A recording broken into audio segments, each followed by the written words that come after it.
We move now to Nevada's 3rd congressional district, a highly competitive seat which Democratic Congresswoman Susie Lee has won in 3 straight elections. What issues threaten to unseat her this election year? We asked her that and more. Let's start with the economy. According to the Pew Research Center, nearly 3/4 of Americans say that strengthening the economy should be the top priority of Congress this year. First, how would you describe the state of the economy right now?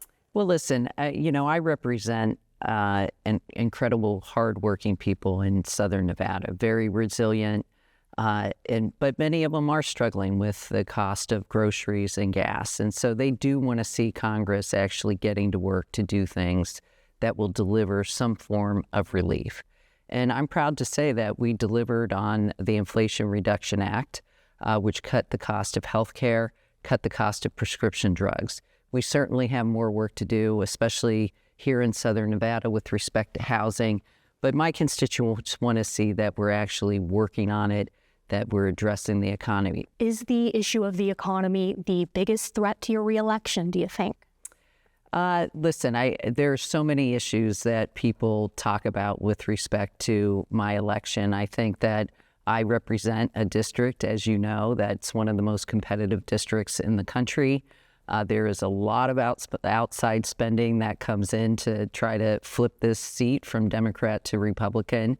And but I think that people have seen, many of my people, the people I represent, are not partisan. They understand that so many issues are nuanced. They're not black and white. And they just want to know that they have someone in Washington who's willing to work across the aisle, who's willing to get into the weeds, who isn't on Twitter, who isn't out on national news all the time. I'm actually in back rooms working with Republicans, which is why I've been ranked the most bipartisan member of Congress. One of your potential opponents is a video game music composer, Marty O'Donnell, and he says that illegal immigration is part of what's hurting the American economy, saying big corporations have kept paychecks down by hiring illegal immigrants and paying them lower wages. American workers are getting squeezed. What do you think of that claim? Well, I think Marty should talk to his own party, because we had a bipartisan border security bill that was ready to pass the Senate, that had been negotiated for months and months and months. And the former president sends a tweet basically saying, we can't solve this problem because it's such a good campaign issue. And this has been the problem with immigration reform, because it has been used as a political football for decades. So you say he should speak with his own party, yet you are also calling out the leader of your own party, President Biden, with a letter, one of 15 House Democrats, to sign a letter to him asking that he take executive action on the U.S. border with Mexico. What specifically would you like him to do? That letter is, I'm like, let's get all hands on deck here. And we know that the president has executive action he can take, but the problem is this isn't a first choice. This is a last choice. This is just bringing all tools in the toolbox to bear here on this issue. The problem with executive action, unfortunately, it will probably see a legal challenge. It will be held up in the courts for months and months.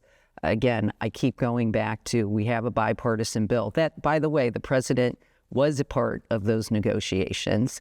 And if they really are serious about border security, let's bring that bill to the floor and get it passed and get investments into our border. Now, you did sign that letter, but did you not also vote for a resolution denouncing the Biden administration's immigration policies? Absolutely. Okay. Yeah. So that's a little bit stronger than just, this is our second option. Yeah, no, I understand. I think that we need to all understand when it comes to immigration reform, we need to have rules. People need to have consequences if they break those rules. But we also need to have a system that people, if they prove that they should be here, that decision will be fair and fast and final. And that those people who do make it into our country via asylum, or however, there are other ways for people to come to our country. Right now, asylum happens to be the only legal pathway that tends to be used by most people.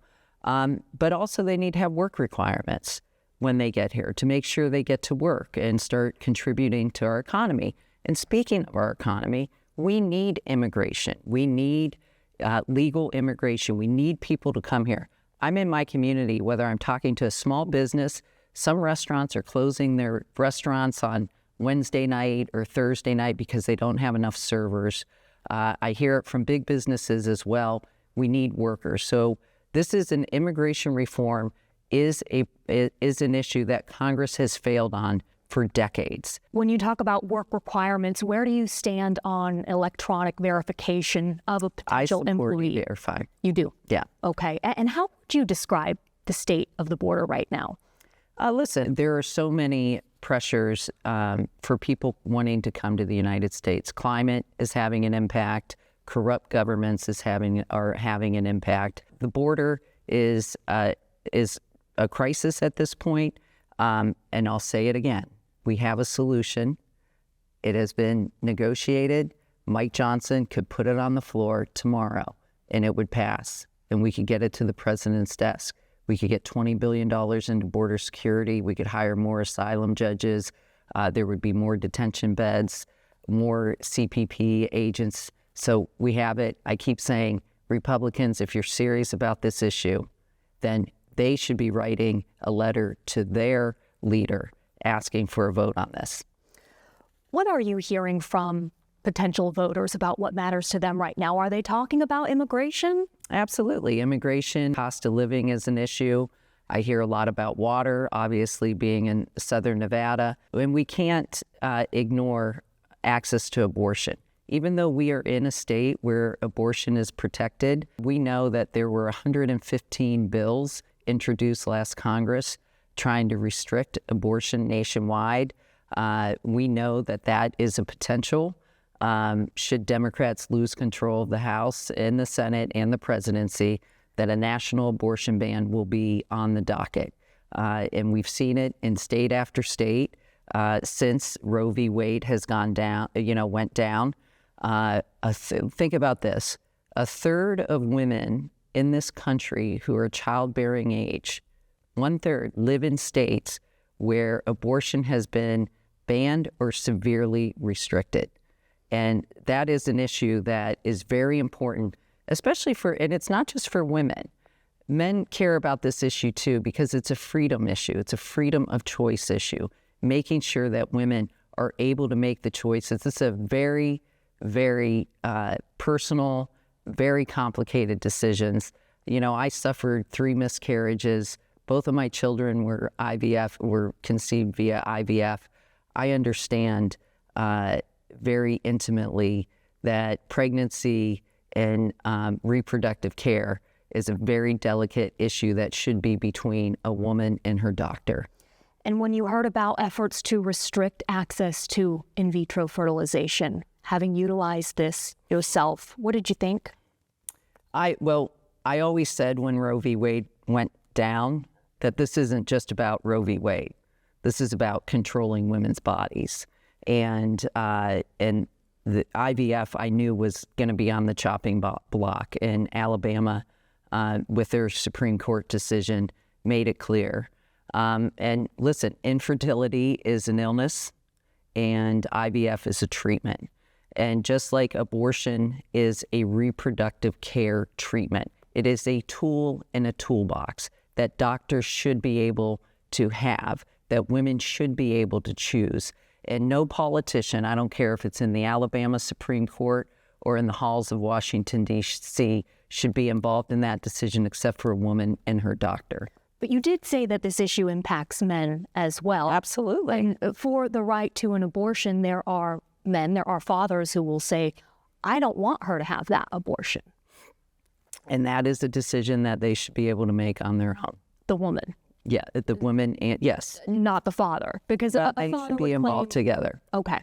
All right. Last thing I would like to talk about is there's this interesting dynamic of this public lands bill that you have proposed. How would it address the housing issue, the affordability housing issue in Nevada? Of the ACE Act. Yes. Yes. So basically, over 80% of the land in Nevada is federally controlled. In order for us to accelerate the building of housing, you have to, we call it dispose of the land and make it available for development. If a developer were to come in to do that, they have to get an appraisal on that land. Right now, private appraisers cannot operate across state lines. And all my bill does is reduce that red tape. It doesn't cost the federal government any money. It just says, you know what, if you're an appraiser in Utah, you can come appraise land, federal land here in Nevada. So just it's one of those barriers that prevents and slows down the development of land so we can get it on the market for housing. And I was very proud that Governor Joe Lombardo endorsed the bill. So it shows, and it is a bipartisan bill. I introduced it with Dave Joyce from Ohio, a Republican, and I'm hoping we get it across the finish line and we start to, just eliminate one more barrier. And I said interesting dynamic because Republican Governor Joe Lombardo publicly endorsed this bill. You are a Democrat, but he's also endorsing that potential opponent we discussed, Marty O'Donnell. Your thoughts? That's right. Well, listen, he's the leader of the Republican Party in Nevada. Republicans they look at this seat as their best shot for getting a flip of a seat here in Nevada. So they're going to put all resources into doing that. Representative Susie Lee, thank you for joining Nevada Week. Thank you.